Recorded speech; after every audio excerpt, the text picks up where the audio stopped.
Arganisima, New York.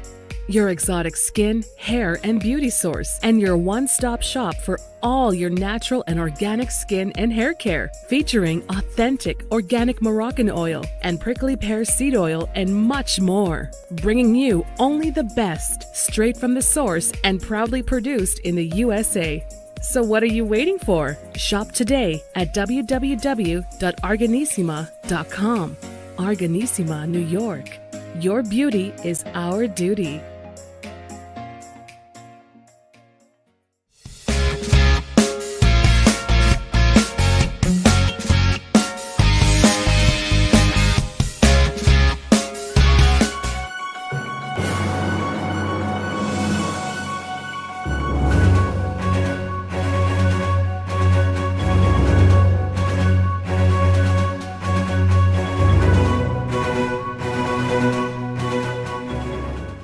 Folks, welcome back to the iHealth channel, the FinFab channel, iHealth Radio. New day, new topic, new show, new guest. And today I'm going to do a little bit of a mashup, business and pleasure at the same time. And the business being the concepts and that we're going to educate folks and inspire them with. And then the pleasure is we're going to talk about something that, you know, one of the most favorite sports in the US and getting more popular around the world. And that's baseball. Baseball is the game. Now, no offense. I mean, we love the other games too, but we're going to talk about those possibly too. But today we're going to focus on baseball because I have someone who actually played baseball, you know, and good at it. So I have with me Joey Myers, and he'll tell us about his story. I mean, he has more certificates and certifications and different affiliations that I cannot enumerate all of them. So the best person to introduce Joey will be Joey. So Joey, how are you? Welcome to the show. Thank you, brother. Hey, I appreciate you making the time for somebody, like you said, in the baseball world. Now, I didn't play, for those out there thinking, what team did he play for in the big leagues? I didn't play in the big leagues. I did play 4 years Division I baseball at a college called Fresno State, which is in the central part of California. But hey, that's I'm maybe not part of the 1%, but I'm part of the 1.9% or something. I'll take it. I know a lot of people would appreciate that. Trust me. You know, there's only a few people that play in those as well. So I think we're up there. We can't get the top. We'll get the second top, but that's all good. Right. I'll take it. Well, listen, no, definitely. I appreciate that. And by the way, you're being humble about that. So, yeah. You know, but most people, you know, they know where they stand, and that's you. And I appreciate that. But that's great. And that's going to lead us later on to discussion of leadership and coaching and all the stuff. And those are all concepts that people sometimes don't see. Right. You reach a certain, level of expertise, and you use that to a lot of advantages. But really, so first things first. I mean, I want you to tell us about your story about baseball. I mean, obviously, you don't just make it to play in those leagues unless you're really good at it. And then you took it to the next level from there, and you started actually taking it and teaching people through coaching. You also know a lot of things about, fitness and the body movement and all that. And we'll talk about all that. So let's start with that. Let's talk your story with baseball, when it started, how it went through, and how was your path throughout the college days. Yes, sir. Yeah. So it was funny. I was talking to a couple of my players because I do small private group sessions with kids age from 11, 12, all the way up through college. I have some college freshmen and sophomores that I've worked with. They're in freshman, sophomore year of college. I've worked with them since they were like 7, 8, 9 years old. Right. And we were talking about some of my origins, and I tell them, I said, hey, it was tough for me because my parents weren't really athletic. My mom probably more so. She was a cheerleader, played a little softball, but she wasn't very much into it. She just did it just to do it in high school. And my father, who he would say, if he was sitting on with me right now, self-proclaimed nerd, had the pocket protector. He did serve for our military, Air Force in Vietnam and Air Guard. He was, I think, in the Air Guard Air Force for like 40 years and then served. Respect. After he retired. Yeah. After he retired, he was 10 years in the Army Guard as a civilian. So, I mean, he wasn't a fruitcake or anything, but he was a nerd and loved math, and he loved to drag race cars. And either of those skills, with exception of my mom playing softball, she was the only one that had any kind of experience in the stick and ball sport. So I didn't really grow up with parents who had paved the way in the sport. So I was probably around 10 or 11, I became more interested and a little bit more infatuated with baseball. And I really it started my journey of really self-discovery. And I fell in love. I think my first baseball card was Mark McGwire, Don Mattingly and Mark McGwire. So Don Mattingly with the Yankees out, you guys out there. I don't know if you remember him at all. Donnie Baseball with the big mustache with the Yankees. And he first baseball card. And then I love the color green. So the Oakland A's are the only green team that has really any green in the big leagues. So and then they had the 88 and the 89 World Series, right? 88 where the A's got beat by the Dodgers with Kirk Gibson's, his floppy leg home run where he got pulled off, pinch hit where he had the bad leg and hit the homer to beat, not to beat him the whole thing, but I think it was game 2 or 3 or something. And then 89 with the Bay Area series where they beat the Giants and swept them. And that just started my whole infatuation with the game and obsession with the game. So from there, I started digging into books. I started getting hitting lessons and things like that. And I love the game. I was a player, like I tell mine, you're either a player who gets pulled through the sport, or you're a player that gets pushed through the sport. So if you're pulling yourself through the sport inspiration wise, you're doing it yourself. There's not a lot of pushing that your parents have to do or any kind of mentors really have to do. And those are the players that are really special to watch because they are on a self journey of trying to get better, and they're doing what they can. They're either hiring somebody to help them, a mentor, or they're reading books, or they're doing whatever they need to do. Looking online now, back in the day, we didn't have the internet. We didn't have YouTube. Some people listening to this, the Gen Xers, they are the millennials. They wouldn't believe that we wouldn't have access to YouTube or anything. We had books. And if we wanted to library, and if we wanted to get in touch with somebody who's really good, like if it was a player or phone book. Yeah. Phone book, or you had to write a letter. Yeah. I remember writing, my friend saying, "Hey, I heard somebody wrote a letter to so-and-so at the baseball stadium." You just write a letter and you send it to the baseball stadium and they got a response on the whole thing. Like the millennials now, they're like, what? I could just reach out Snapchat. Over Twitter or Instagram. That's right. So that was it. So that got me, I got a scholarship, almost full ride scholarship. So I got my school paid for, and I got maybe $200, $300, $400 for books per semester to pay for my books. So it was a great gig, and got 4 years of education for pretty much free. Had to, come up with a little bit of money for some of the other books, but I got a full education, got to play at a Division I college, and for a coach who Coach Bob Bennett, who was elected into, so my last year was 2013. So it was the spring of 2000. Spring of 2003. Sorry, I had a 3 in it. 2003. And he got elected into the Baseball Coaches Hall of Fame, NCAA Division I Baseball Coaches Hall of Fame in 2013. 34 years at Fresno State. They went to the College World Series, I think, once. And he was just a phenomenal coach. And you talk about the leadership and everything. And we had these meetings in January before the season started, these double days and triple days, where he'd sit us down. We'd practice 2 times. We call it 3 a days. So we'd practice 2 times. One was in the morning, one was afternoon, which is a little longer. And then the evening cap was we'd have to sit after being super tired from the whole day and a week or 2 of this. And we'd have to listen to coach talk for an hour about how to put your socks on. How to put your socks on, how to put your stirrups on, how to put your pants on, how to put your belt on right. And we just thought, looking at each other, what the hell does this have to do with anything? But it had everything to do with it. It was attention to detail, right? And that's what we sometimes forget, is that detail and everything. So I could appreciate it just because my parents weren't really into it growing up, and I had to learn everything on my own. And I really had to go and look at what the detail was, what a movement looked like, and what was it in the movement that really gave the output that we were seeing happen. So I feel like that attention to detail is huge today and is sorely missed by some people. We're going to talk about that. I mean, that's big. But first of all, thank you for sharing that. And I have to say, I mean, first of all, your journey is unique because you're almost self-made when it comes to your destiny there. Because to your point, so, and I know that feeling when your parents are not really doing the stuff you do. It's a little hard, or they're not participating.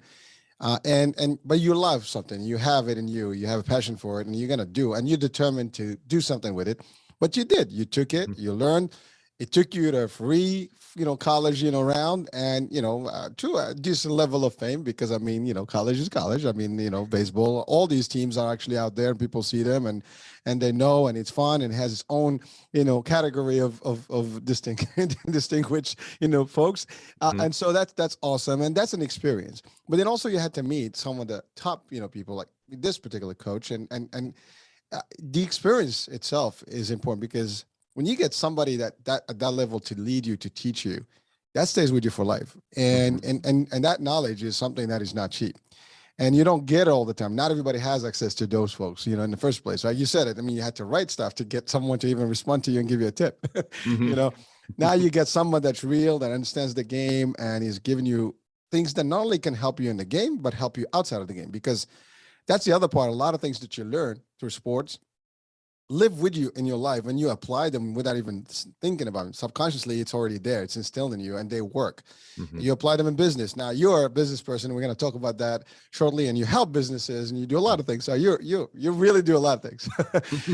But all this starts with that base, that foundation you had then. And that's to our listeners. It's important that you don't miss those things. If you have kids and for yourself, whatever the case may be, every single step in life is going to be something that's going to build you for the future. And if you do it correctly in the beginning, everything else is going to be correct. And not only that, you'll take it to the next level and start sharing with other people.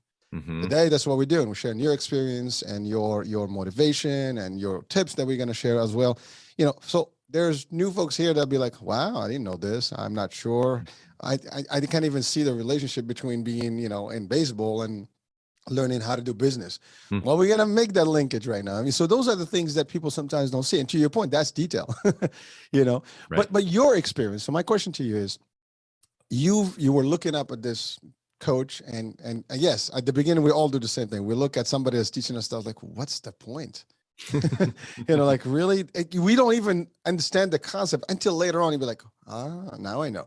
But so you were there, then you started learning and you started adjusting and applied everything. Obviously you went through it, with flying colors, right? And then you moved on to life happens. And again, I mean, short of making it to the big league, I mean, you were there, but that's it. Now you move on to regular life. But now you went and get certifications because you wanted to stay in there. And then you wanted also to the next level, which is like, let me take all the stuff I learned, let me apply it. And then you became part of these coaching, associations and groups, and you do that yourself now. So let's see, like, if you were to compare yourself with your coach, where would you think your stage would be? Like, what would be your rank? I mean, it's a tough question. And by the way, I know exactly, you're probably gonna have the answer. Like, he's still gonna be my mentor, and that's the end of it. I mean, but really, like, you've learned, but you also advance, you improve. Things change over time. I mean, the athletes today are different from the athletes back in the days, just because everything that's available to them. So I want to just, kind of explore that discussion there for a minute, because people actually always compete in their mind with their coaches and stuff. I mean, it's common that people like, I want to be like him, I can do better, and this and that. And that's a discussion that you usually have. You don't say it, but you have it. Yeah. Well, what's interesting is both coaches. So I had Coach Bennett for my first 3 years, freshman through my junior year. And then we had a new coach come in my last year, which is always a challenge when you have somebody new coming in when you're on your way out.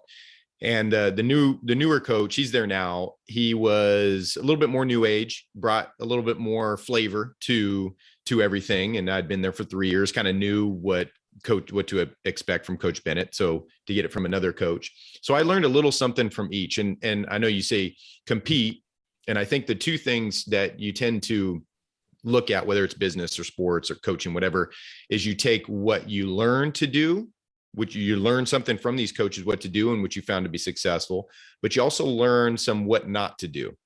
And there was a lot of both in both cases. I think more so I learned more of what not to do in the second coach. I appreciate what he did, but there were some things that I probably would have changed, made a little bit different. But one of the things really, there was towards the end of the year, I was about 6 weeks towards the last part of the season. I wasn't having a very good season at all my senior year. A lot of it had to do with myself. I was in my own head, and physically I could do it, but I let my own self kind of get in the way. So what I learned, and the type of player I was, is you tell me what to do, I'm a steam engine. I will do it and do it and do it. And throughout my life and through my career, I was very honored to have great coaches, great knowledgeable coaches. And I was always, yes, sir, yes, sir, yes, sir, yes, sir. And it wasn't until towards the end, I don't know if maybe it was just me getting that, starting to question now, starting to, like you said, starting to make that transition from the sports, playing sports your whole life and going into the business world, but started to question things. And at the end there, wasn't doing very well, wasn't playing. And there was a couple things that happened. It could be another talk for another day, that really got me upset and pretty emotional. And we were having a Friday night batting practice. Our games were Friday, Saturday, Sundays. And the Friday nights were usually the 7 o'clock games or the 6 o'clock games. So it actually was Thursday. So it was the night before. We were having a night batting practice to get ready for the Friday night game. And I was stewing. I was pissed because a couple of things. Coach had talked to a friend of mine who was actually doing pretty well. He was the same year as me, good buddy of mine since high school, junior high and high school. And I talked to him in a game. They went to a high school game to recruit, and he was talking to my buddy about me instead of coming to me about it. And that really ruffled my feathers a little bit. So coach comes walking over. I was in a group of 2 or 3 other guys that really weren't playing as much either, but were pretty good. So he comes walking over, and I'm pissed. And he saw it. He goes, "Hey, Joey, you look like you're pretty pissed." So I let him have it. I said, "Hey, I don't appreciate you talking to my teammates, especially my good buddies, about blah, blah, blah, blah, blah, drama. And so I really laid into him, and I didn't care because I wasn't going to play. What was he going to do? How much worse could it get? I mean, I guess he could kick me off the team, but who cares at that point? I had 6 weeks, 8 weeks left of the season. So I got it out. I learned to step up, to be my own advocate, basically. And what came out of it was, he was the type of guy, and you've probably met these kind of people, males, females, that you step up to them, you earn their respect. And it took me until the last 6 to 8 weeks of that year, my last season, to learn that about him. So I stepped up to him, I let him have it, and he goes, "All right." He goes, what I was going to do before walking up here, he was going to do this apparently, but I don't know. Maybe he was just trying to test us. But he goes, "I'm going to let you guys play." So there's 2 or 3 of us. I'm going to let you guys start, not taking you out. This whole series, this whole 3-game series, we're just going to let you guys play. And that was it for me. That's all I needed. And that was like, I was probably hitting 100, maybe at that point. I probably finished the season around the last part of the season, about 400. So I was probably the happiest 200 hitter at the end of that season, right? Because I proved to myself that, 1, I can stand up for myself. And number 2, that I can finish strong, that I wasn't going to finish the rest of my career, my last, 8 weeks of my career in such a bad, slumpy state. So I was able to bust through. So when you ask, competing against coaches, I think it's more of, for me, you take a little bit of each, right? You take what to do and what not to do. And really transitioning into the business world, I learned that, hey, you need to question. You don't care how good somebody is or how skilled that they are. If they're having you do something, or if you're going into a business agreement, that you have to question everything. You have to be discerning. You have to use critical thinking, and you have to question it, and you have to stand up for it. And oftentimes you're going to be wrong. I've been wrong plenty of times. My wife can tell you. But you have to stand up for what you think is right. If you're wrong, I tend to refer to myself as an aim first, or a fire first, aim second. And my daughter's like that. My daughter right over here, she's 5, going to be 6. She's the same as me. My son is the opposite. He's aim first, fire second. He wants to make sure he's making the right decision. And so, yeah, we get burned a little bit, us fire first, aim seconds. But, I learned that one situation with that coach, that was the big one for me. That was if I think back about one of the biggest moments in my life, that was a change in my mental paradigm. That was a big one. Well, Joe, thank you for sharing a lot of good stuff there. And I want to just dissect some of it. And one of it is the ability to you've comprehended, you understood the concept that every person is different, and there is good and bad. When I say bad here, I'm not meaning the bad, but I mean, there's not everything that you will learn is going to be of the value you want, but even the stuff you don't learn will teach you what to know, how to differentiate the good and the bad there in the situation. And that's in itself learning. And that's important, I think, for our listeners. I mean, in life, you're going to come across a lot of people, period and out. I mean, right now, if you're watching or listening to this show, you have two of us here, right? And will be some people that you're probably going to listen to and pick up a couple of things from. But at the end of the day, you're going to meet thousands of people, if not millions, throughout your lifestyle, life, span. And then what happens is that you're going to pick good. That's the thing. Like literally you just, scheme off the top, whatever you can get and just add it to your arsenal, to your ammunition, to your like actual a buffet. knowledge. Now that buffet, exactly. Yeah. And that's the beauty of it. You don't have to I don't have anything to learn. You're always going to learn something. Yeah. I'm serious. Even if you are learning or not learning something is learning, because you learn that this is not the person I'm going to learn from something, and you have to avoid them. So you learn how to avoid those folks, right? So you have to find any way, like if you go with your mindset like that, you will always learn. And in every situation. And the other thing I think that's important, and you said it yourself here, and that's great. By the way, the coach was slick and smart. And that's a strategy that in leadership and coaching and people press that button. They push you to the extreme to see how whether you're gonna just collapse and just pull out and that's it, like give up, or you're just gonna nope, I ain't taking this. I made him look good. I made him look good at the end. But that's exactly so. That's the role of a coach, and you are the coach today, so this is to get them to actually see themselves, their value, what they're capable of, and push to the extreme. But sometimes it takes that moment when you got to put them on the edge and kind of like push off, and and then they figure out how to fly. Yeah, right. But that's really the same concept here. Like it took a moment. It took him to get you to that because he realized, to your point, you said you were in your head. He figured that out. I mean, you can tell when someone is getting to that, I got this, I'm all of it, and that happens to the best of us, right? I mean, you get to a point, you think like you're the expert and you get too overwhelmingly self-confident. And sometimes you don't want to hear anybody and what they have to say. And your way is the right way, everybody's way is wrong.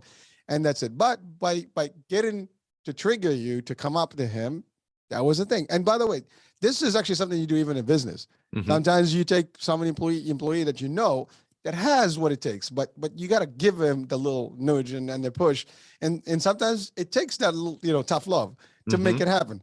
And it works. So that's awesome. And I think, again, thank you for sharing that, because it's a big concept that people have to be aware of. And if you are exposed to it, welcome it, but don't take it the wrong way. Sometimes it could be bad. Of course, you have to know who you're dealing with. But in this case, I mean, your coach didn't have any other ill feelings about it other than his purpose is to get you in shape, to get you to do your best. And he was able to pull that from you eventually, but he had to go to the extreme. Well, and that's the thing, right? That's the getting somebody into the emotional state. You're going to get the truth.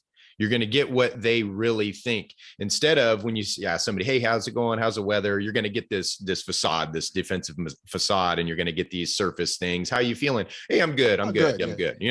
But when you can get that and tap into that emotional state, and you don't have to be as direct like Coach was with me, but if you can get into that emotional state, you really get the truth out of people. You get them into that side, whether it's sad or whether it's anger or whether it's being happy, you get the truth. And that's, I think this sometimes that I learned, you're talking about that he taught me a lesson there. That's what I learned, is that sometimes whether it's a family member or a friend or whatever, you edge into them a little bit, they're going to forgive you. So, right. It's fire first, aim second. They're going to forgive you. You're probably going to look like an idiot, but you're going to get the truth. And not only am I not going to get the truth from them, or I'm going to get the truth from them, but they're going to get it from me, because we're both going to be emotional in that sense. So there's sometimes that's okay. Sometimes it's not okay, but. Well, there's a place for everything. But the other thing is that's an element here that we have to highlight, is that in this experience, right? It's highlighting the aspect of styles, because that was his style. And somebody else may have a whole different style. Maybe they will use a different tactic and it will work. Now, like in leadership, you have different formulas. Not everybody has, it's not a cookie cutter, style. Everybody's the template. Everybody's got their own thing. Some people are firm, some people are like, different. Some people see the value of each person differently. What I see, like if you and I right now were to teach a class, we will have two different, approaches. Mm-hmm. Even if we were learning the same things and this is what you're going to teach, we're going to have. And actually, I went through this stage myself. We back in the days, I had a real estate school. So we had to get a course where you have to be able to present to groups and things like that, and so to get certified. Mm-hmm. And so when we did the course, it was two of us, and we had the same thing, but the class judged us differently. Everybody had a different approach to the class. We both did good, we passed, but each one of us, and they all highlighted the good, the bad, and the ugly, but it was all positive for the most part. But at the end of the day, two people walked in the same room, did the same exercise, and we had two different opinions and two different values that we were taking off. But that happens today in everything. And that actually is going to lead me to the next question is, as a coach yourself and as a player back in the days, what would you really define a good coach tactic and a good coach personality in general? Again, there's no set, because like I just said that there's different styles, but like the core of it, what would be that ideal coach concept that will get the best of the best? That's a great question. And that goes beyond, that goes parenting, that goes teaching, that goes coaching, that goes the whole thing. But the number one foundational thing that I think the best coaches have is they're able to be relational. So relationships, they build relationship. Now there's a give and take in that. You can't be too caring. I don't know if you can not be too caring, but if you're too caring, some players, like you said, everybody's different, right? You have to deal with the different players, the different personality types, the different characters. You have to deal with them differently. So you have to know what is too much on the caring side. So one person might take advantage of you. That might be used as a weakness, right? So being caring, being a confidant sometimes, being a counselor sometimes, knowing how much to ask sometimes, because some players aren't going to open up, some people aren't going to open up as much. But just like with the coach, my last coach, he knew how far to push to get me to finally take that step and commit and say, all right, hey, this is it, this is what I'm thinking. But I think the coach that's very relational, like what I like to do with my players, is I like to be playful with them, and it's like a playful teasing. So some of my boys they're going through their dances at school and high school, right? They've had their formal, their Sadie's dance. And I have a couple that are freshmen in high school. So it's their first real dance that they've gone with the girls, so I'm a little playful with it. And then I have some girls too, some softball girls that are older, that are juniors, seniors in high school, and they might be in the same group with this person. And so they like to play with each other. The older gal calls the freshman guy a freshie, as a freshman, freshie, so this like playful style. So I think whether that's sports, whether that's business, I think there needs to be a little playfulness there. I think that makes for a really good relational coach, is to tease a little bit, but no, you can tease too much, some people. So you have to know how much to be able to playfully tease somebody to where you're not upsetting them. You're not making them embarrassed or whatnot. But I would say relationship is the best thing that you can do. Whenever the coach is too far off, like they're too locked in their room, they don't want confrontation, they don't want players in there. And that was the Hall of Fame coach who was elected in the Hall of Fame, Coach Bennett, later on in his career, because he had so much pressure being put on him from the media at the time. He was getting older, he was in his 70s, and they were trying to push him out. And it was just sad to watch as he was finishing off his stellar coaching career, and how much pressure they were putting on. Softball was putting pressure on him because he was good at fundraising. He was good at building, they built the stadium with fundraising money for baseball, but the Title IX stuff was the female sport, the equivalent needed to have the same amount, but the female equivalent, the softball program, didn't want to go out and fundraise as much, this kind of stuff. So he had all this pressure. So he shut the door a lot more. Versus earlier on, when we go to the alumni games and we would talk to some of the past players that played for him in the 80s and the 90s when he was just going. He had an open door policy, or doors wide open. You could come in and chat with them and all that kind of stuff. And he said, yeah, things changed. Things got a little bit more pressure put on him. I think he was just more afraid of what he was going to say and didn't want to say the wrong thing and then fire him as he's in his golden years of coaching on his way out, getting the golden ring, yeah, relational. It's tough to be in the spotlight. I mean, just for that matter. I mean, it's hard, and you got to maintain that level, and you want to exit with it. You don't want it to disrupt it at the end, right? But I think you hit on a big element that is a good piece of advice that we need to highlight here. That is, anybody, business, sports, if you're in a team, whether you're a player or a coach, it's that sociable aspect. You have to become a family in a way, because you're going through, this is not going to be an overnight thing. I mean, it's going to be an ongoing for at least a few years, if not, more than that, right? And so you need to know each other, you need to trust each other, and that doesn't happen overnight. And plus, every person is different. Like, you can have a full team and they're literally multiple personalities, and each one of them has a different, way of operating, and you have to be able to be like almost feeling those personalities and understanding them equally, and making sure that you don't rub anyone the wrong way. At the same time, you understand what's going to get them to deliver. And that's true for business. That's true for everything. I mean, I've had multiple teams in the business world, and exactly it. Not everybody is the same. We're not cut from the same, cloth type of thing, right? Everybody's different, and each one of them has its own way. And so therefore you have to understand it. And you only understand it if you're close enough to know that.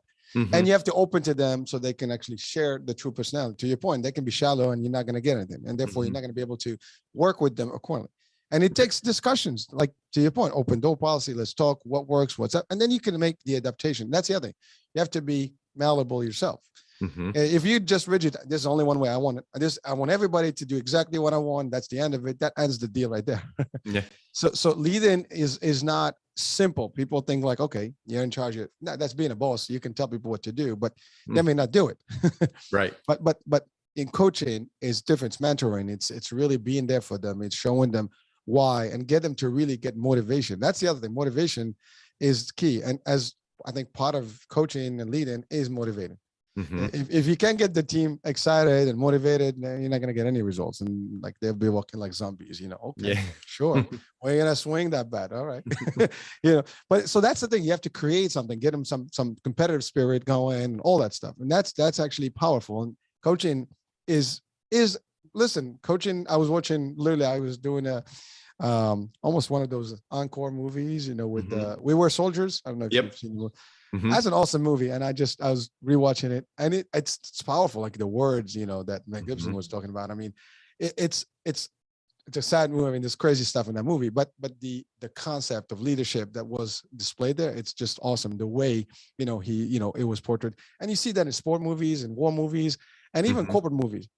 And that's something that is really extraordinary, to actually observe and watch and learn from, because those are experiences that each and every one can take, few items and apply them, and they'll make a whole different, personality of you. Right. So yeah, go ahead. Well, you mentioned rigid, right? Not having a rigid plan. Like you said, you can be a boss and you can tell everybody what to do. And another interesting story is so this is with my last year, we had faced a guy from Louisiana Tech. So Louisiana Tech's, they were in our league at the time, but they weren't very good. But for whatever reason, they had this little crafty left-handed pitcher, and I was right. Most of our team was right-handed hitting. At least we had a few lefties in the lineup. But he pitched against us on a Friday night, so we would play 3 games against Louisiana Tech at our place.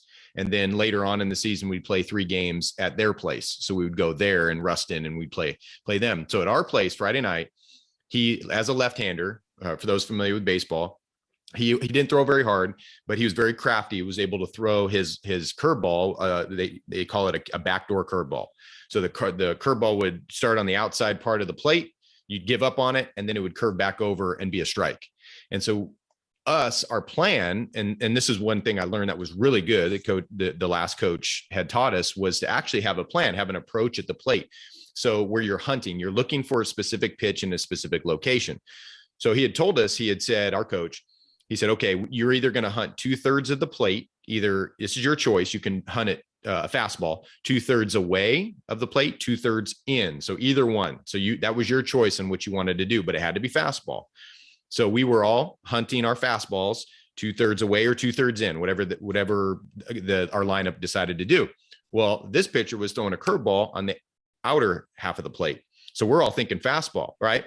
So he's strike one, strike two, strike one, strike two, strike one, strike two. And all of us are getting to 2 strikes because we're all taken because we're looking for the fastball because coach told us to, right?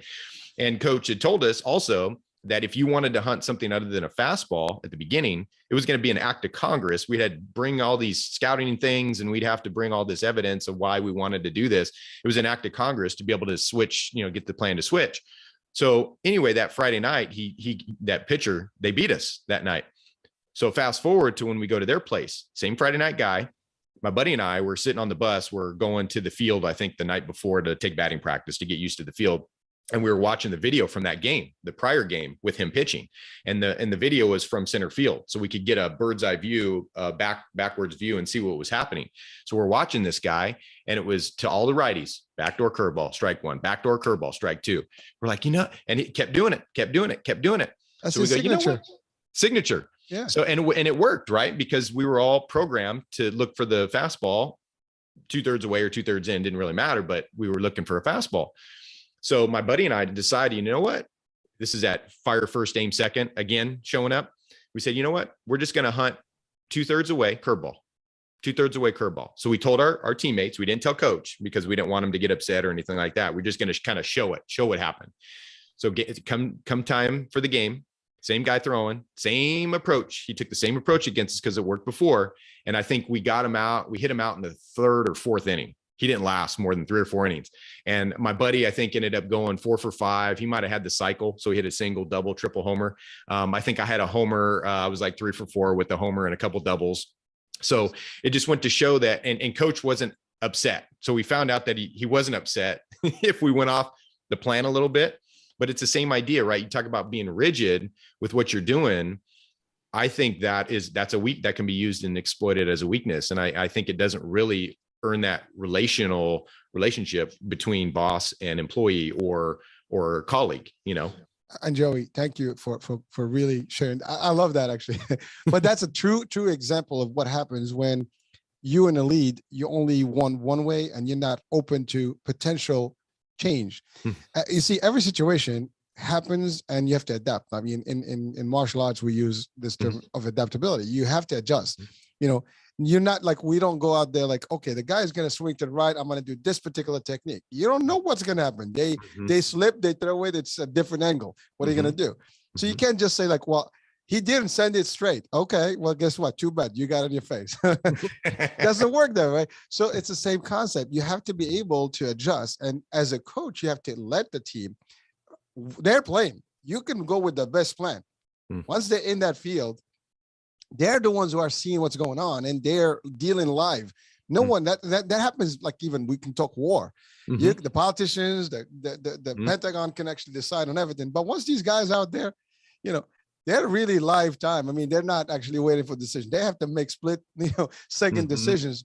There's nothing you can do about it. So once, and we use this in business, once you send them and you deploy your troops and you deploy your teams, they're in the trenches, they're doing their thing. You can monitor and adjust as you need, give tips, but sometimes they have to make the necessary adjustment to get the results. Otherwise, you're going to be held responsible. Like, well, your team didn't deliver. Hello. So you have to give that ability to, like, almost autonomy to make those split decision moments. But if you don't, that's a problem. And you're right. Some I think more novice, coaches and leaders, they make that mistake. As they get expertise, they realize that, you know what, I'm going to go with the plan. There's always a backup plan, and there's another backup plan to the backup plan. You're not going to go with one strategy. So this, and that's the other thing. Look at this other team. The guy was using the same tactic because that worked. See, on the flip side, same thing probably happened the other coach. You're only doing this, it's working, right? But he didn't realize, well, dude, I did it the other time, it worked. These guys probably did their homework, they know better. So if he had switched on you guys, you probably would have, gotten thrown off the thing. But he didn't. Right. So I'm almost positive that the guy on the other side had the same concept. It's working, keep the technique. You don't. You just allow the person, because they're the only ones who can assess that moment. Business the same. Life is the same. You can't, just because he was working a certain way. That's the biggest mistake that happens in everything. That's the only way we know. That's always been done that way. Okay. Well, we evolve, and evolving can happen in split seconds, Right. increments. And that's really the difference in how you can be a top, producer and a top leader, a top coach, and or you can have mediocre or like less, valuable results because you're not open to more things. We talked about technology today. Technology is it. We have to adapt. I mean, imagine we're still sending sending postcards to get, oh no, we don't want to adapt to science or to the technology that we have today. Doesn't work. Right. You got to adjust. So I wanted to just hop on that one because I think that's a big component of discussion of leadership and coaching and mentoring, and also for people that are learning.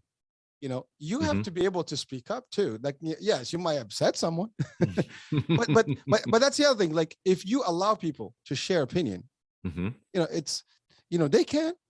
You don't have to take them, but listen first. Yeah. Then decide. You got a better idea? Sure. Again, I can be the smartest guy in the room, but I'm never going to be smarter than everybody else together. Right. Like, I might think that way. Like, none of us is better than all of us, as we say, right? So, so I want, there's like, if there's 10 people, there's 20 brains, and I'm joking because each one has the left and right. So it's a joke. But really, there's not you. There's other people, and they might see it from an angle like, damn.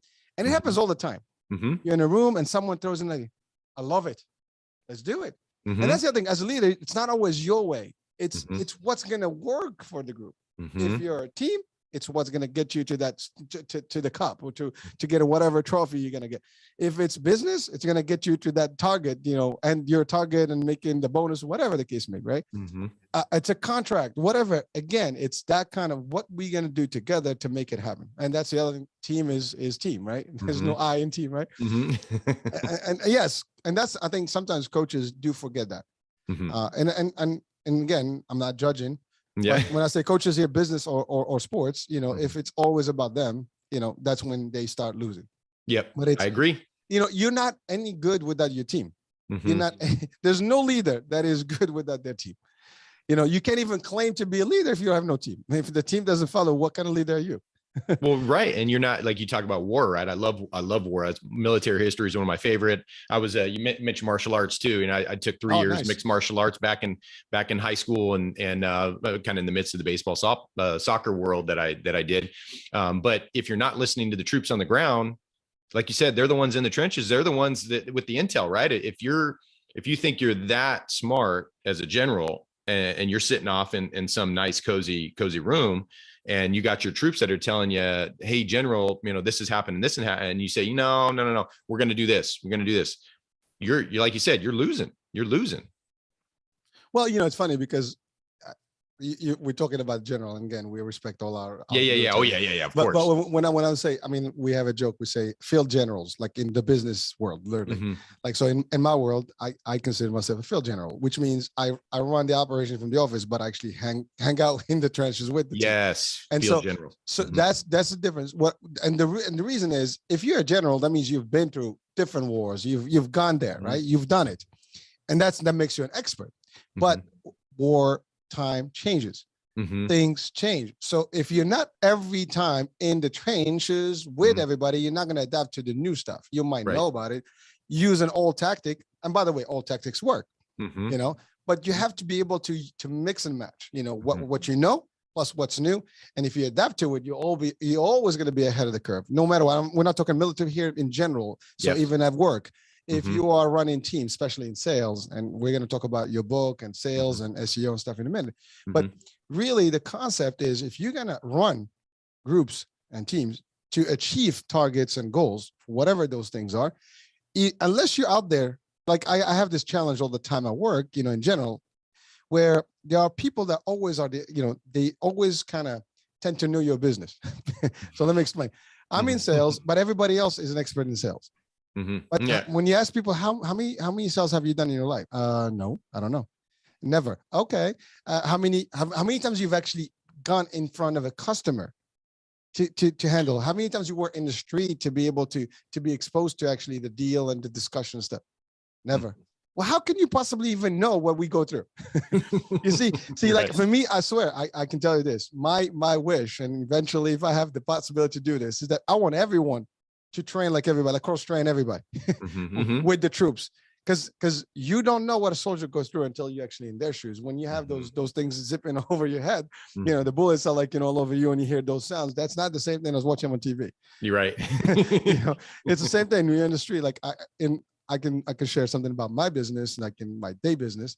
I'm in the insurance world in New York City, and we actually have agents all over the New York area, and some of them go to homes, some of them are at pharmacies, some of them are at doctor's office, some of them are in the street. And I have been in those places where we've had fights, we have knives, we have people still in front of and snatching purses in front of you. I've had bullets actually in the next block, being shot at. When someone is in the office, they don't know that. Yeah. Oh, yeah, you can read about it in the news, but when you're there, it's a whole different story. And that's actually real. This is not a joke. This is real. No, I know. I believe you. You're in Harlem, you're in some places, and it sounds like in the movies. I'm telling you, it's not in the movies. I've been there. I believe you. Seen it.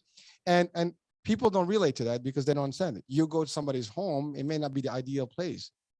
We've had people that did stupid things. We had guys that are just open up their ropes and hello. It's so it's crazy stuff that you're exposed to, but people don't know. You're in the cold, you're in the heat, while somebody is in the office. It's not the same. So yes, you can imagine how it feels, but it's not the same thing as what it feels. Field general.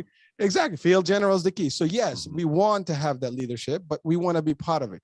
And that's the other thing. You can't lead if you don't have the same experience. If you didn't play, how would you know?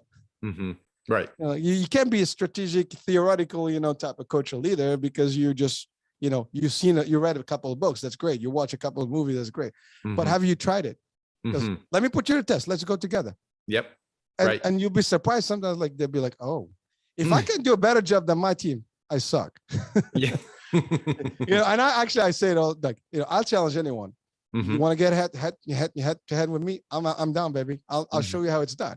And that's how it is. That's the difference. You have to have that commitment, but then you step back and you guide the people. Right? You guide them, you're with them, you guide them, but you don't over push, and you allow them to make the adjustment necessary, and it works. Now, some people, that's the other thing. In some teams, you do have to, not everybody's going to be autonomous.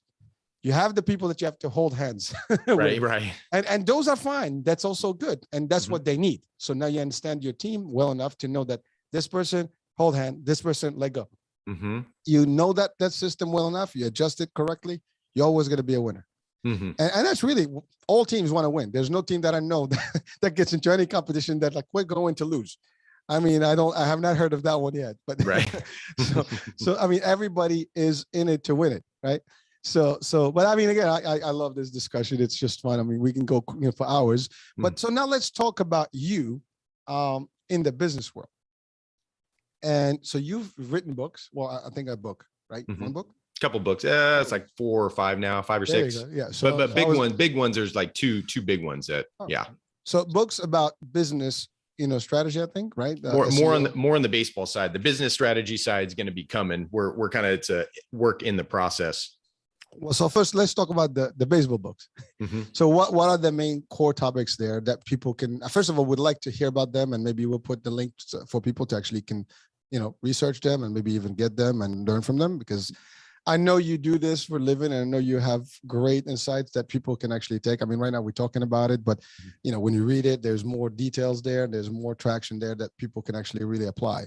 There's nothing wrong with actually learning something new and new tactics. Sometimes even just one little thing in a book can change your life. Literally. So what are the names of the books, if you don't mind? So what's interesting about the books is that they go into the business side as well, because anybody can write a book. It's really easy nowadays to write one. It's not hard. It's not easy to write a book, but it's easy once you got it written to get it up on Amazon. As long as you got pressbooks.com, that helps you format it. You put it in there in the system, you set it up as chapters and the whole thing. Then it spits out the format that you need. And then you just upload it to Kindle Direct Publishing, right? So it's really easy. Once you get it written out, it's easy to get up and get out. But then how you sell it and how you become a bestseller, if that's what you want to do, which Catapult Loading System was the first one that I wrote. And that was the headline. And then the subhead was how to teach 100-pound hitters to consistently drive the ball 300 feet which at the time that was unheard of. There's like people were going, they were What? telling me I was full of it. You know, you teaching a 100-pound, then they do the math and they go, well, can a 300-pound hitter hit at 900 feet then? Because they know that's not real. You can't do that, right? And I said, no. There's a diminishing return here. But what I'm saying is, and this was all, that title came from my own being in the trenches, being that field general, and actually seeing it with my own eyes, and then having video, having parents being able to catch that at the time when it first started was like unicorns. And then the unicorns became not as unicorny, right? Like it was happening more often, and it wasn't just a one-time flash in the pan thing. So that title came to me through just that being in the trenches and working, doing the swing experiments. And even before that, what I had decided, and this was in a non-sleeping, we had our first son and he was waking up 6 times a night, and weren't getting any sleep, bumping into walls, putting the keys in the freezer, the whole thing. And I was reading a book. I had a knee injury that from indoor soccer we were doing, my wife and I, after we were done with college and all that stuff. And I was trying to rehab a knee injury. So I stumbled upon a book called Anatomy Trains by Thomas Myers. Same last name, and I'm sure we're on the family tree somewhere, but I don't know him per se. Right.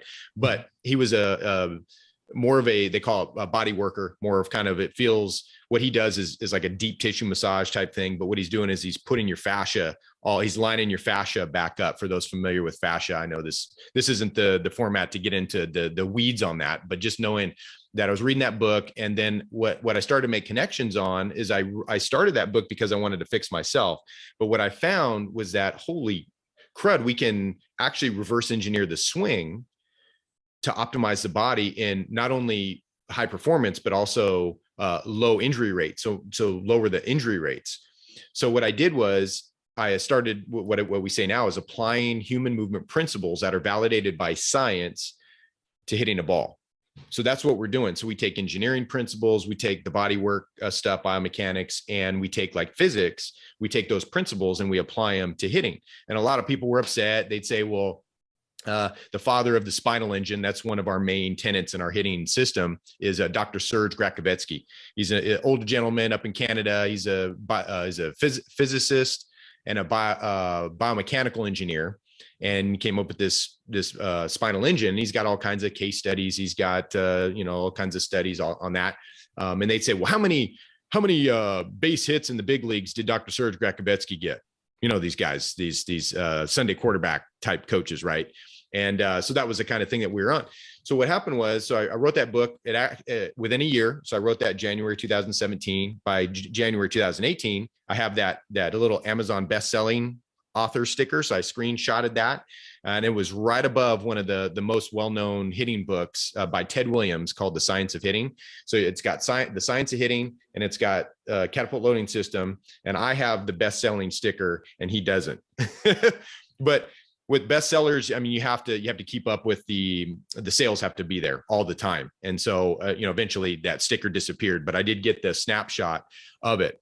So the question is, writing a good book, but also being able to market it. And on Amazon, the biggest thing with Amazon are reviews. So you have to get reviews. And what's cool about that is, or with Amazon, KDP Publishing, is that you can run freebie sales, which are like for the ebooks. And I had a big email list at the time, or had a growing email list at the time. And I was able to email that list and we say, hey, we're doing a free book, giving away free book. And it'd be 1,500, 2,000 giveaway, that would take me up on the free ebook offer. And so in a short amount of time, I was able to thousands of reviews. Yeah, reviews and stuff like that. And so, and they were all like, right now, I think it's at an average of 4.4. And I've got over, between the first edition and second edition of that Catapult Loading System, I think it's over 200 plus reviews on there. And it's a 4.4 rating, which is really good. People really, when they do a book, they're very scared of the reviews. They don't, they know there's a lot of bad, and then there's bad people out there, but there's not as many as you think. They're going to be honest about the reviews. So that really helped on the reviews of the book. And of course the sales, I had ads going on Facebook that were pushing people over. And I think the biggest mistake I made there was I was pushing a lot of traffic to Amazon. The problem with Amazon, when you make sales on Amazon, is you don't get the customer info. They do. And you can't access that. You can't go in and say, hey, Amazon, can I have all the emails of the thousands and thousands of people that bought the book? They're going to say, who are you? So you can't. So then later on, I learned that I had to, probably should have done it sooner. Again, fire first, aim second, right? Is create my own system where through, point of sale, or not point of sale, but print on demand, POD, which I have that set up now, where I'm capturing my own sales and I'm capturing my own customer information. But again, it's a baseball book, and if people are interested, they can get it, but it's more of learning what it takes to get a book in the right. And that Amazon bestseller, by the way, is in the baseball coaching niche. It's not like it's in the #1 business books of all time. I'm not, that's not the bestseller that I got, but I took a little niche that had one book that was dominating the whole time, which is the Ted Williams Science of Hitting, and was able to overcome that within a year. So just kind of interesting journey on book publishing. Wow.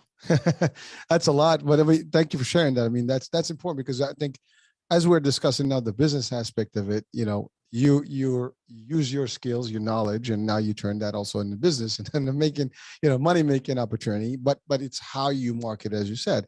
And so I know you have discussions about SEOs and how to promote, how to kind of leverage the search engine optimization, just to define it, and make sure that you always rank well enough so people can see your business. And otherwise, you can have the best juice out there, but no one knows about it. Yeah. So what tips would you have about that? I mean, I know we talked about the Amazon part, but like in general, like in a Google search, for example. Yeah. Great question. So what's funny is my online marketing chops, I first started back in 2008. So I did a website. It was in the baseball. It was Swing Smarter baseballhittingdrills.com. It was through a program called Site Build It, and Site Build It's main theme was content and then on-site optimization. So this is back in 2008. This is at the beginning of the search engine optimization time, and where you had a lot of black ops going on. You had white hats and black hats, right? So you had the black hats they're spamming basically with keywords, with pages. They're doing it in, say you have a white background and they're making the words white, but they're saying baseball hitting drills, baseball hitting drills, baseball hitting drills, baseball hitting drills. And they're just flooding the background with all these keywords, but you can't see them because they're white, right? So that would be an example of a black hat tactic in SEO back in the day. Now, Google's gotten so much smarter with the AI that they see that stuff and then boom, they bust you way down on your search engine optimization. You're not going to show up on the first page doing that kind of stuff, right? You have to do it. Google wants content. So content is king, and content, a lot of content. So if it's just like a letter, or like a letter form where you don't have video per se, you're looking at and it depends on your competitors. So 800 words to 1500 words for targeting a specific keyword. So one thing I really want, two things. So one thing is speed. So the loading speed of the site is huge. So Google weights that very much. So if it takes 9 seconds for your site to load, Google's going to drop you down in the ratings. So number one, you got to have, and there's a lot of technical aspects to that.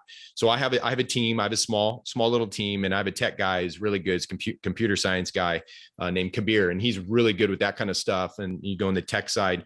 For those that don't have somebody like that, you can get plugins for WordPress like Yoast. Yoast is pretty good. They do a good job of having a system where on-site keywords, right? So you take a keyword, you put it in to the keyword thing, and then it'll tell you with red light, yellow light, green light, where you need to put that keyword, how often you need to do it, that kind of stuff. But the tech side is pretty important on the speed of the site.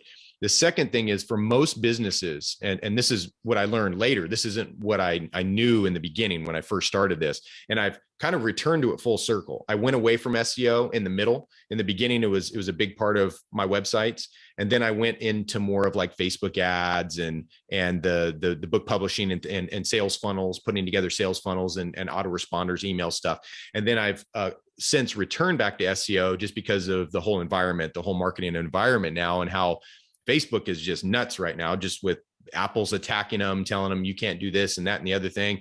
And so now Facebook has to pull back and say, well, we can't do a 180-day cookie anymore. We can't put a cookie on a person's website for 180 days because there's privacy issues, and Apple won't allow that to happen. So now it's like a 21 day down to 14 day, down to a 7 day. And I mean, pretty soon we won't be able to have cookies on people's sites anymore. And the cookies are, for those that don't know what a cookie is, when you talk about a pup tent that you want to buy, and you're just talking about it with your spouse, your friend, your whoever, and you go onto Facebook and you start scrolling down, you start seeing ads for pup tents, and you wonder what the hell's going on. Well, those cookies, right? So you visit these sites, and so those cookies get put on. So returning back to search engine optimization, and now there's a thing called search intent. So this is number 2. So search intent is I rank for both of these. So for my hitting site especially, I rank for hitting training. So those 2 words, very general, and they get and it's not a lot of search. Remember, baseball, softball industry is very small, but 3,500 searches a month. And if you're number 1 for that word, you're getting 85% of that traffic. Okay. So if you're ranked number 1, the number 1 rank for that specific terms, getting the bulk of the traffic, 85%. So do you want to rank for high volume search, which is general, or do you want to rank for low volume search that's more specific, long tail? And I've learned that if you're a business that isn't informational. So my hitting performance lab, I have 360 blog posts on there, a lot of information. So I have sales funnels set up and in place and the whole thing. So it is educational. I am trying to educate people that are newbies, get them through the system and then sell them. But some businesses don't have that option. They could be an HVAC company, real estate, whatever. And they're looking maybe not so much to season a beginner and get them through to get them to buy a house or to invest in something or to pull the trigger on their HVAC services or whatever it is. They want the what we call bottom of funnel customers. So bottom of funnel or ready to buy customers. So though that search intent is different. So for somebody who's searching hitting training, for instance, is going to be different. You're going to treat them different than somebody who's searching for hitting lessons near me or online hitting course reviews, right? Those are more long tail. They're going to not get as many searches. It might be a couple hundred searches a month, but those people are closer to the bottom of the funnel. They know what they want. They just want to review a couple different companies before they actually pull the trigger.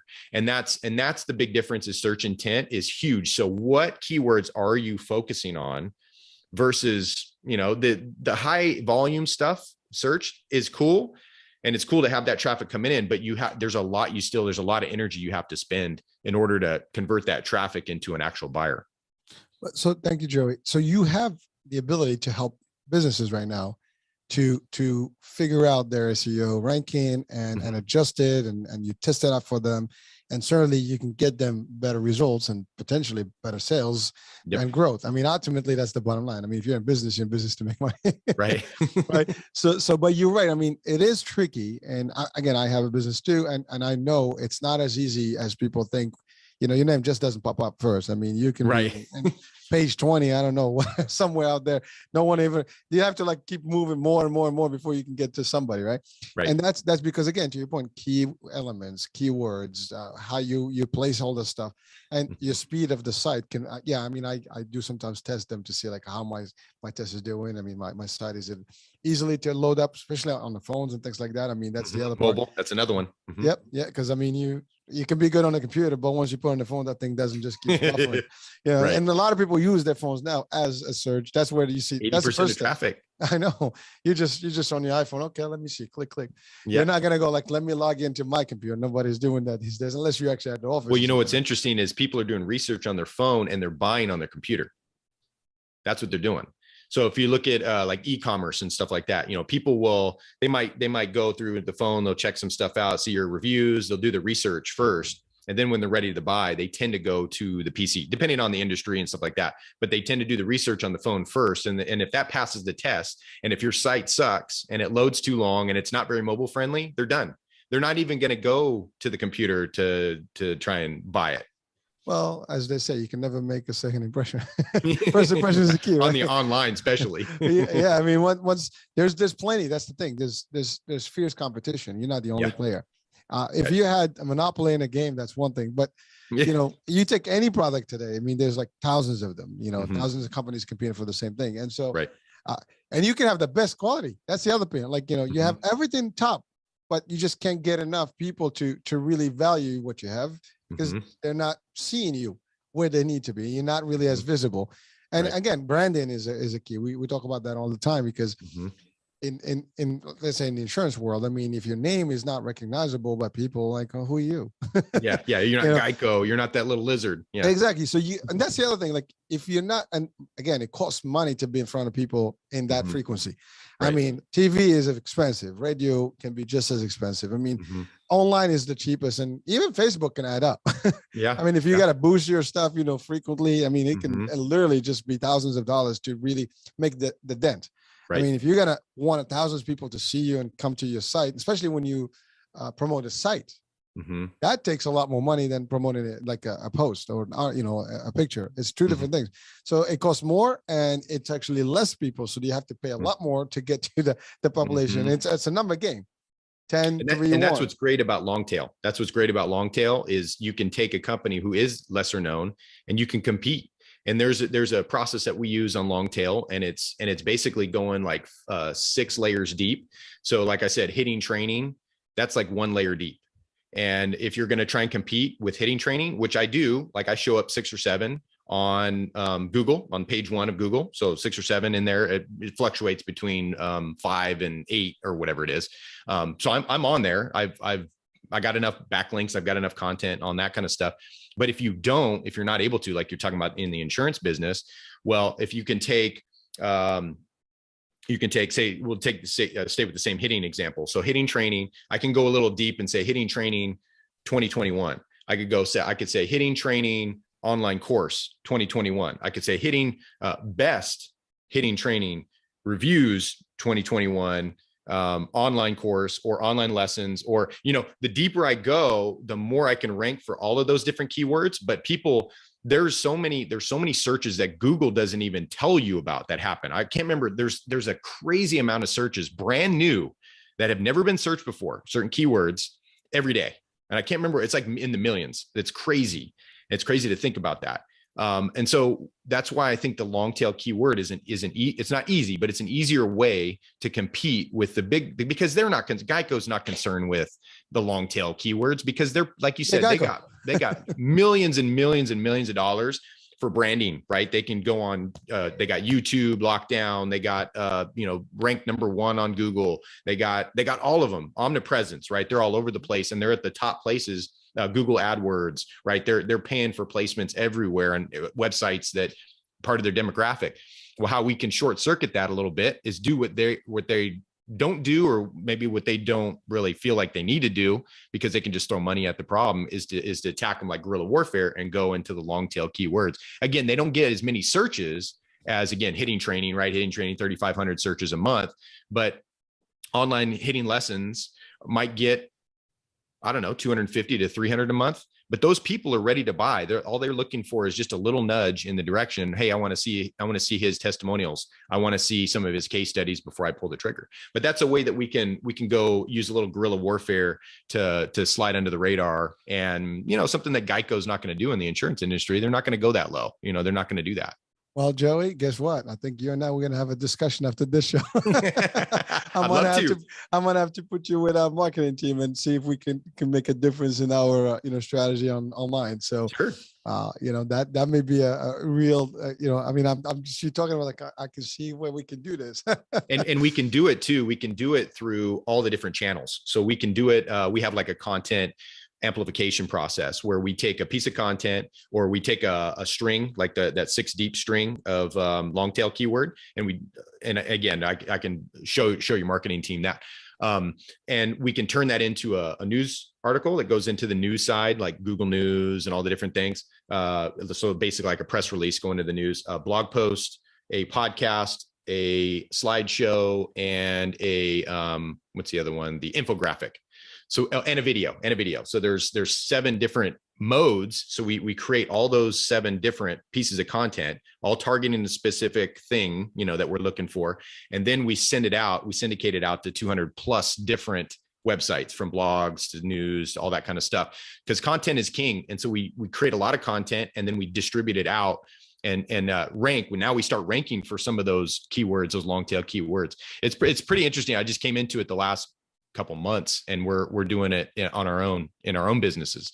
So pretty interesting stuff that we got now. It's used, we use AI, and there's some manual element to it, but it's pretty cool. I'd love to talk about that more on the side of the show. But I mean, yeah, literally, it's very interesting because there's always that part of, the struggle when you're marketing products. And, there's like, I use multiple strategies in the business world. So we have the grassroots, which is, feet on the ground, boots on the ground, doing the thing, using multiple channels and, different relationships. But then you have the marketing or traditional marketing that includes now anything that is digital, right? And that includes, like you talked about, the show we talked about digital marketing, same concept here. But the issue is when you talk about it, and it's one thing, but when you get into it, it's a different story. You don't see the same, ROI on big, again, I'm not sure if it was done right or not, but that's a question mark. But also I think, for example, we purchase leads, which could cost a lot of money. You can defer that money and get, better ranking and get better results immediately. And your ROI is much better. So, so those are things that we definitely, I've observed on the marketing side, and, I have concerns about and on the business side, but definitely it's something that they'll be interested to talk to you about and bring value. Hey, listen, there's no reason for it not to happen, right? Well, and that's the reason why I've shifted away from the Facebook ads and the Google AdWords and all that kind of stuff. I saw the writing on the wall. I saw some of the turmoil that's happening now. Not to say it's going to get better. I think it will get better. Facebook, it's still cheap marketing, and I know how to do it. But the problem with Facebook, and Facebook's probably the cheaper of, if you're talking about Google AdWords or radio or anything like that. I mean, it's still cheaper marketing, but you're going to have to spend, if you want a good ad.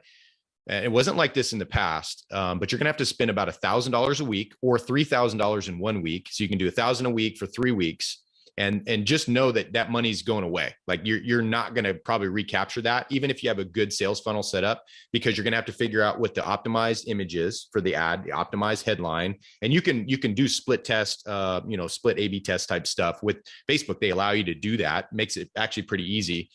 So say if you spend $3,000 in a week, you can get an optimized ad, whether you use an image or video. Like you can even test the video against the image, the way, if you're spending enough money, you can do all that kind of stuff. And the funnel, right? So you can do all that. In the past, it wasn't like that. You didn't have to spend that much. And then at the end of the $3,000 or $5,000, $3,000 to $5,000, then you're going to have a pretty optimized image. And then now you can send it out. But then if you're just directing them to one page, like a sales page, without any follow-up, without any upsells, without any of that kind of stuff, you're not capturing everything. So there's an art and there's a science to the sales funnel, paid for advertising type of things. And so not that I give up on that. I just feel like the system needs a little bit of modification or evolution, I guess. It needs to evolve a little bit more to be friendly for small businesses and medium-sized businesses, because it's really friendly to the higher business, the higher functioning businesses. But that's why I came back to search engine optimization, because it is, I feel like it's the small gals a skill that you can use, and you can circumvent the big guy, because the big guy's not willing to do that kind of stuff, because they can just pay for it. They got millions of dollars. They can just brand all over the place. And brand's great, but you can also build brand through search engine optimization, guerrilla tactics. I refer to them as.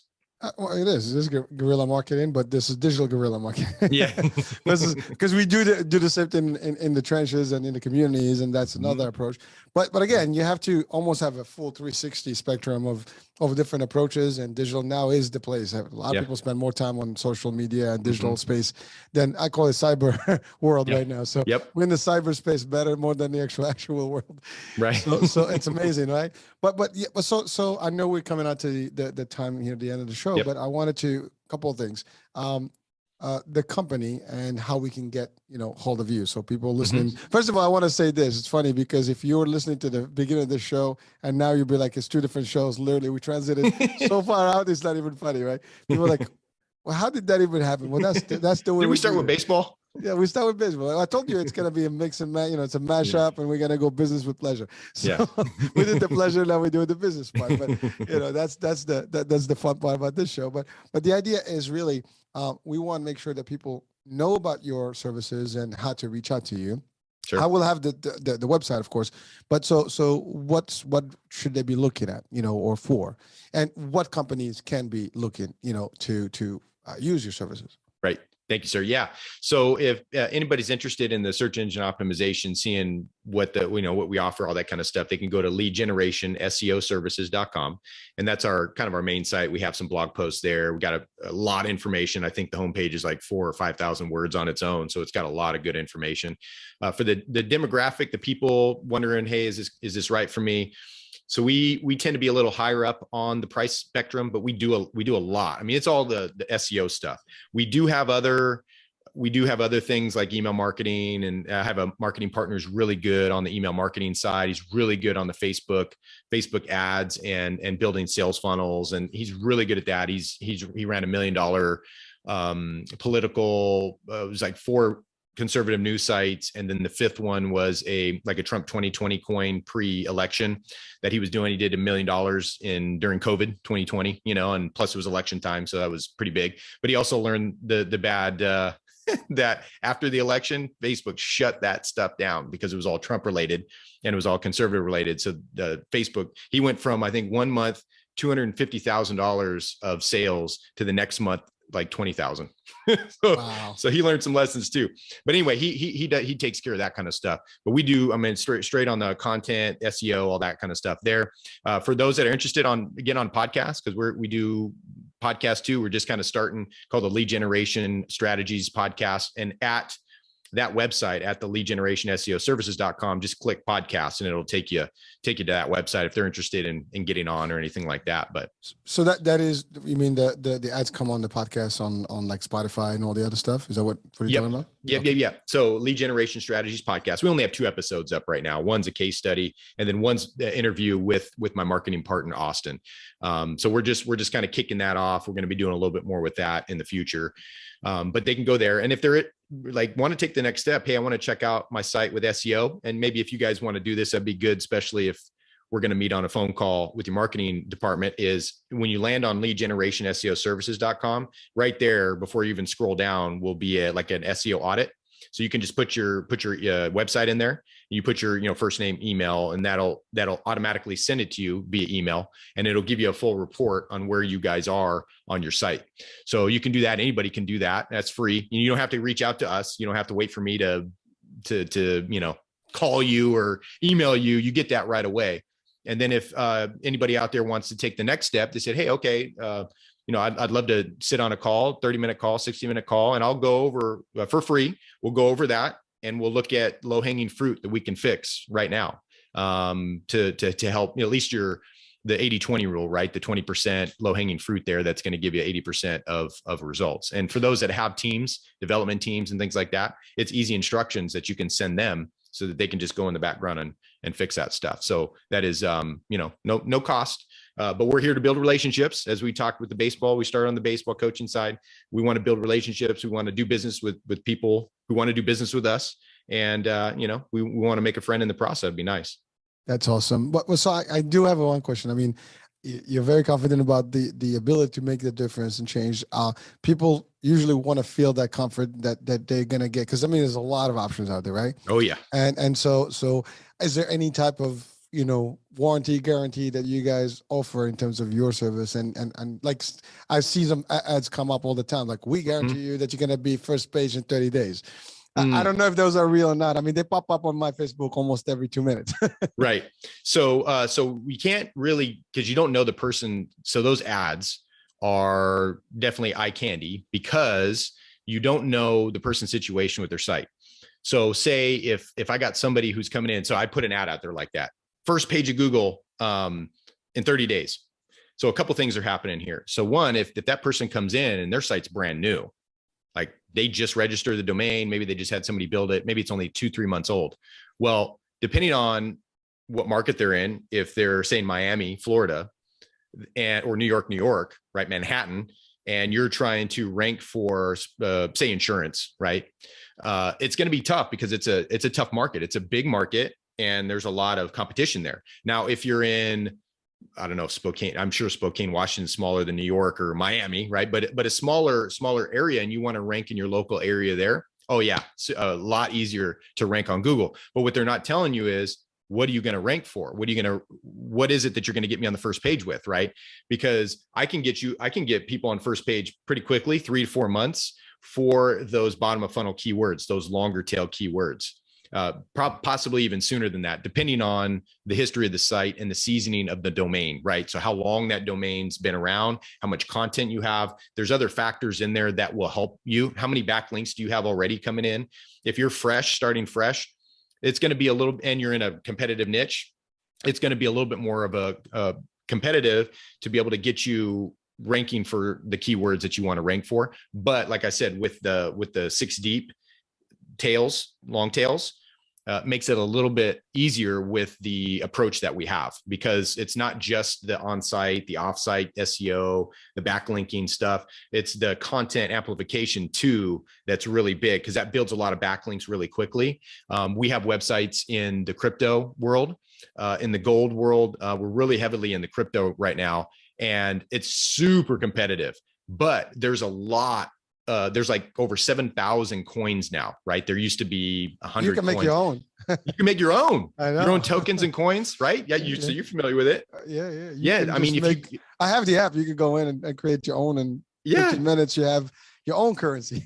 Right. Yeah, exactly. And you could go in. So if you go on to coinmarketcap.com and you look at all the coins, there's 7,000. If you keep clicking the next page, there's 7,000 coins. So there's a lot of competition. So if you wanted to rank for, say, best crypto exchanges, that's going to be really tough, because you got companies that are spending millions and possibly Bitcoin. billions of dollars hard. But what we could do is we can take a coin that's lesser known, but that looks pretty good. Like, it looks pretty high demand, but maybe the competition's not there yet. And we can take maybe 100 coin deeper. So not in the top 100, but in 100 plus, right? And we can take that kind of coin. We can create a new site, which is what we're doing. We're creating a new site that has all the news, because that's what crypto, a lot of it is the news side of things. So people want to get up to date. What's the price now? What's it going to be? What's the predictions? All that kind of stuff.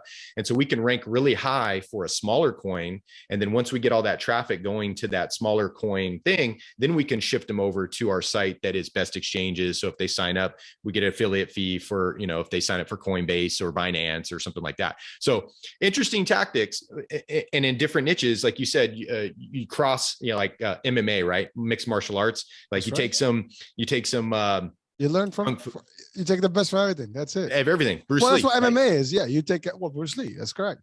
Right. You take a little bit of everything, you apply it all, and then you have the better formula that, you can do a little bit of all. That's it. Right. And become good at all of it. Yeah.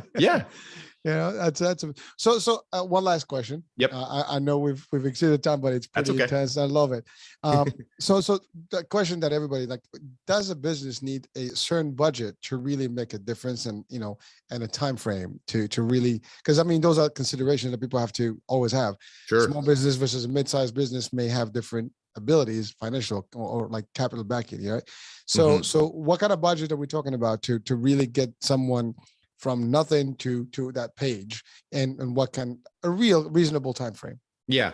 So it's definitely, so our services are a little bit more on the upper end side. So it's definitely not for like small businesses that are on a shoestring budget and that are going month to month with their revenue. Definitely there's some things that we can do in the meantime to help kind of build that. But until they can get into we look at 6, 7, and 8 figure businesses a year, that this makes a lot of sense for 3 to 4 months. Say if this is a fresh site and we got to start building all this kind of stuff, and we could see some really big gains, and not only in the traffic side of things, but for those businesses that insurance, HVAC, that need phone calls, like local phone calls.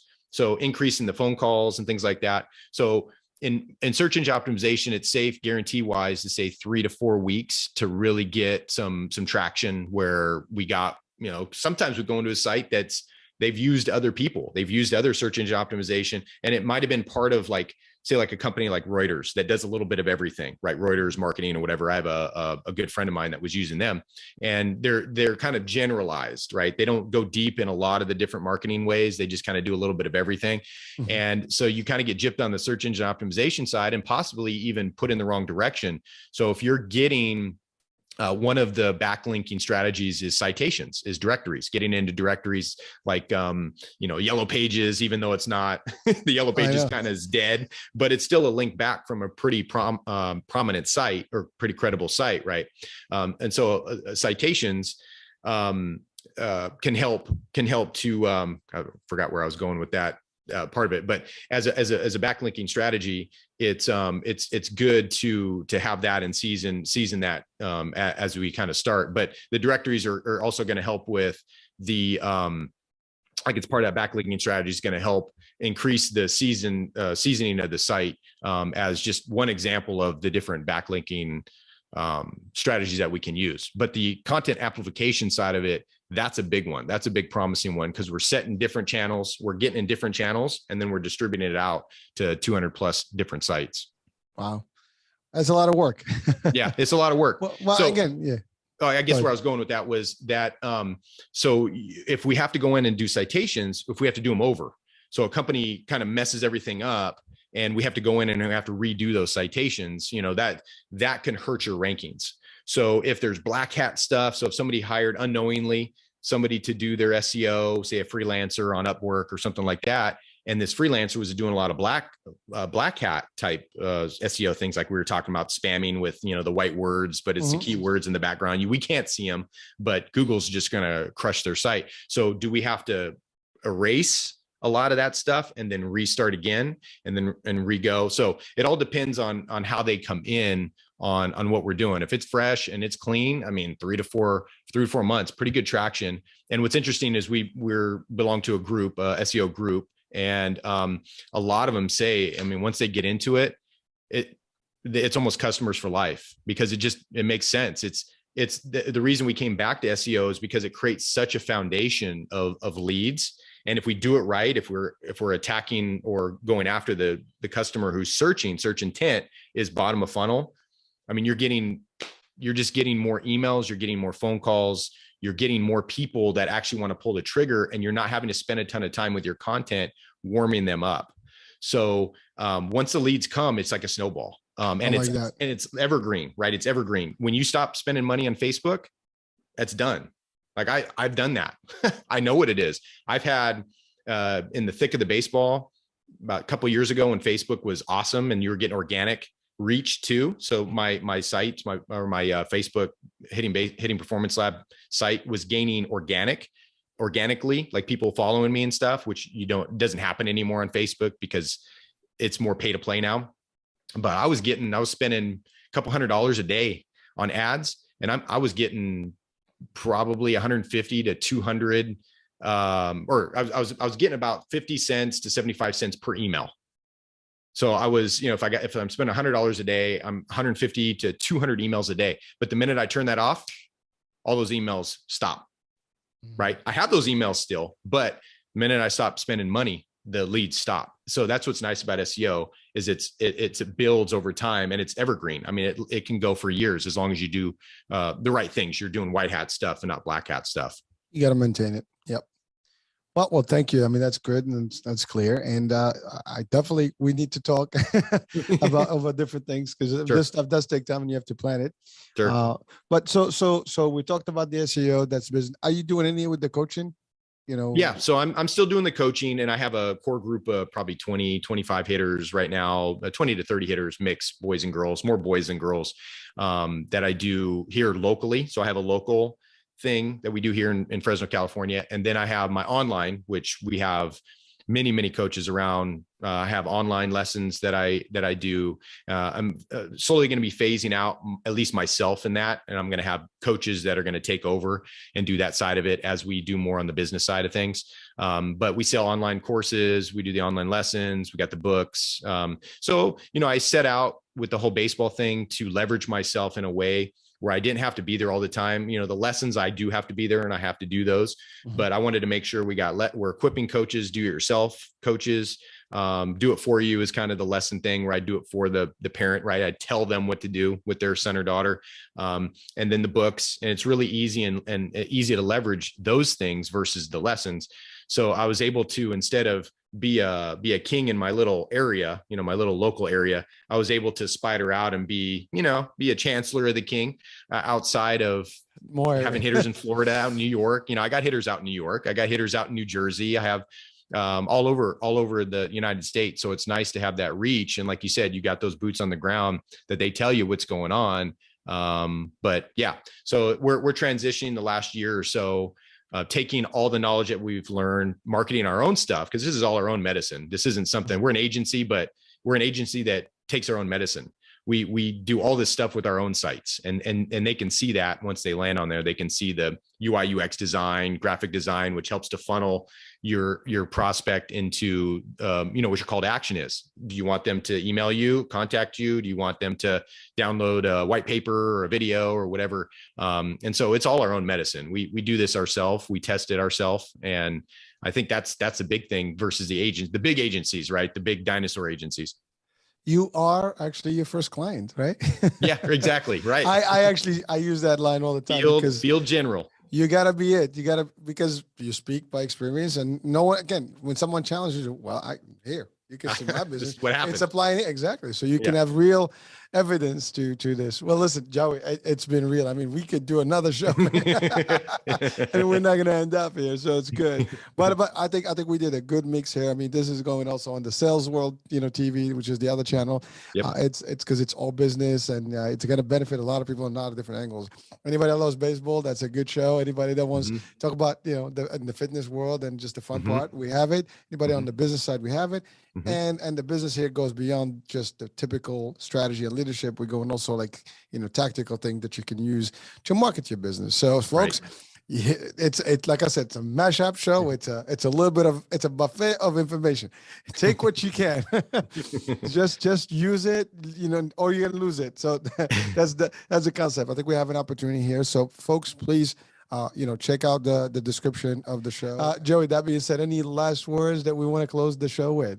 No, I think we said a lot. I appreciate your time and let me come on and talk. My wife, when I get to talk to other people, she loves it because I get it all out of my system type of thing. And, the dog that's hyperactive, you got to take him out for a walk, to burn some of the energy off. So she appreciates that. But no, I would say parting thoughts. I would say, the top two things that the last couple of years that I've really gotten honed in on are discernment and critical thinking, right?